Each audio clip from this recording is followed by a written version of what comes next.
پاکستان کو وجود میں آئے 7 دہائیوں سے زیادہ عرصہ بیت چکا۔ اس دوران ملک کے اصل حکمران یعنی فوجی اسٹیبلشمنٹ کی ریاستی پالیسیاں بار بار بدلتی رہیں۔ پہلے روس کے خلاف افغان جنگ میں امریکہ کا ساتھ دینے کے لیے پاکستان میں جہادی فیکٹریاں لگائی گئیں۔ پھر 9/11 کے حملوں کے بعد امریکہ سے مل کر ان جہادی فیکٹریوں کو بند کرنے کے لیے بار بار فوجی آپریشن کیا گئے۔ تاہم پچھلی 7 دہائیوں میں جو پاکستانی فیکٹری مستقل مزاجی سے چلتی رہی اور اس کی پیداواری صلاحیت میں مسلسل اضافہ ہوا، وہ غداری کے سرٹیفکیٹ بنانے کی فیکٹری ہے۔ پاکستان میں نام نہاد ریاستی مفاد سے مختلف سوچ رکھنے والے محب وطن عناصر کو غدار قرار دینے کی روش کوئی نئی نہیں۔ قیام پاکستان سے لے کر آج تک نہ جانے کتنے ہی محب وطن آزاد ذہن اور جمہوریت پسند غدار قرار دیے گئے ہیں۔ 7 دہائیوں سے چلنے والی پاکستان کی غدار فیکٹری ابھی تک بانج نہیں ہوئی، بلکہ اس کی پیداوار میں گزرتے وقت کے ساتھ ساتھ پہلے سے کہیں اضافہ دیکھنے میں آیا ہے۔ لیکن قوموں کی تاریخ بتاتی ہے کہ جس دیش میں غدار فیکٹری کی پیداوار میں مسلسل اضافہ ہوتا جائے، وہ ملک انٹلیکچولی بانج ہو جاتے ہیں۔ مشرقی پاکستان کے ہر دل عزیز لیڈر شیخ مجیب الرحمان کو غدار قرار دیے جانے سے پہلے ہی مملکت خداداد میں غدار فیکٹری قائم ہو گئی تھی۔ تاہم سانحہ مشرقی پاکستان کے بعد اس فیکٹری کی پیداوار میں بے پناہ اضافہ ہوا۔ آج لاتعداد سیاسی رہنما، صحافی اور قوم پرست غدار کہہ کر یا تو ماورائے عدالت مارے جا چکے ہیں یا جلا وطن کر دیے گئے ہیں، جبکہ کئی ایسے ہیں جنہیں دیش نکالا دینے کی تیاریاں کی جا رہی ہیں۔ غداری کا تمغہ اپنے سینوں پر سجانے والوں میں اکثریت باضمیر قوم پرستوں اور آزاد خیال سیاستدانوں اور صحافیوں کی ہے۔ ایوب خان کے دستِ راست الطاف گوہر کے بقول جس وقت بھارت سے مل کر مشرقی پاکستان کی علیحدگی کی سازش کے الزام میں اگرتلہ کیس کے کرداروں کی پکڑ دھکڑ شروع ہوئی تو شیخ مجیب الرحمان پہلے سے ہی جیل میں تھے، مگر بری فوج کے سربراہ یحییٰ خان مصر تھے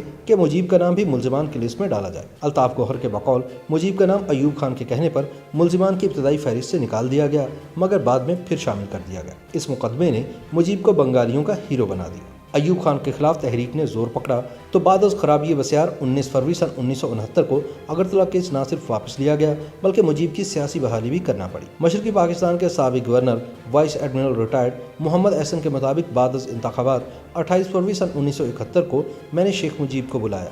شیخ نے پوچھا کہ کیا اسمبلی کا اجلاس غیر معینہ مدت کے لیے ملتوی ہونے جا رہا ہے؟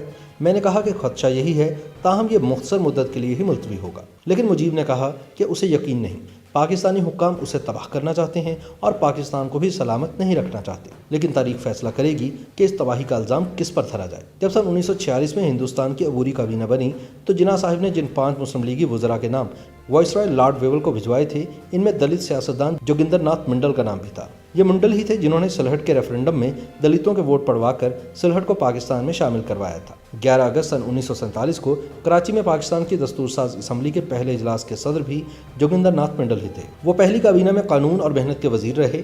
جناح صاحب کی وفات کے بعد قرارداد مقاصد کی منظوری سے منڈل صاحب اقلیتوں کے مستقبل کے بارے میں دلشکستہ ہونے کے باوجود حکومت میں شامل رہے۔ پیر علی محمد راشدی روداد چمن میں لکھتے ہیں کہ چودھری محمد علی جب پاکستانی بیوروکریسی کے سیکرٹری جنرل بنے تو انہوں نے نجی محفلوں میں وزیر قانون کی پاکستانیت پر شبہ ظاہر کرنا شروع کر دیا اور اہم فائلیں وزیر قانون کے ملاحظے کے لیے بھیجنا بند کر دی۔ منڈل نے وزیر اعظم لیاقت علی خان کو ایک خط لکھا اور پھر کابینہ سے استعفیٰ دے دیا۔ چند دن بعد منڈل صاحب خاموشی سے کولکتہ بھارت منتقل ہو گئے اور سن 1968 میں خاموشی سے ہی چل بسے۔ اس دوران کسی پاکستانی کو توفیق نہ ہوئی کہ منڈل صاحب کو منانے کی ایک بار بھی کوشش کرتا۔ کسی سرکاری شخصیت کو توفیق نہ ہوئی کہ ساحر لدھیانوی بڑے غلام علی خان یا قرۃ العین حیدر سے پوچھ لیتا کہ پاکستان چھوڑ کر بھارت کیوں جا رہے ہو؟ دل شکستہ مت ہو، اس ملک کو تمہاری بہت ضرورت ہے۔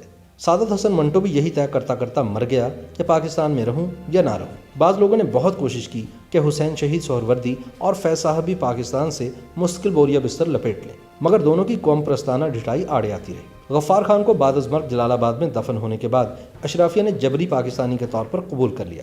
جی ایم سید اور نواب خیر بخش مری اور اجمل خٹک کے ساتھ بھی یہی ہوا کہ غدار کہا، پھر گلدستہ پیش کیا اور پھر غدار کہا۔ اب ان کی قبر پر چادر چڑھانے کی اجازت ہے، مگر اکبر بھٹی کی قبر پر نہیں۔ آج بھی بلوچستان کے قبائلی علاقوں اور سندھ کے قوم پرستوں کو غدار قرار دے کر قومی سیاست کو ان کے لیے شجر ممنوعہ بنانے کا سلسلہ جاری ہے۔ اب تبدیلی یہ آئی ہے کہ غدار فیکٹری میں سیاستدانوں کے علاوہ دانشوروں، صحافیوں، ادیبوں، شاعروں، فنکاروں، حتیٰ کہ مذہبی شخصیات کے سینوں پر بھی غداری کے تمغے سجا دیے ہیں۔ افسوس کی بات ہے کہ پاکستان کا پہلا منتخب وزیر اعظم ذوالفقار علی بھٹو بھی غدار قرار دیا گیا اور پھانسی چڑھا دیا گیا۔ پھر اس کی بیٹی بے نظیر بھٹو کو بھی غدار قرار دے کر راولپنڈی کی ایک سڑک پر شہید کر دیا گیا۔ تاہم تاریخ کا سب سے کڑوا سچ یہ ہے کہ آج دن تک پاکستان میں اگر کسی شخص کو ٹرائل کے بعد قانونی طور پر پاکستان کی کسی عدالت نے ملک کا آئین پامال کرنے کے جرم میں آرٹیکل 6 کے تحت غدار قرار دیا ہے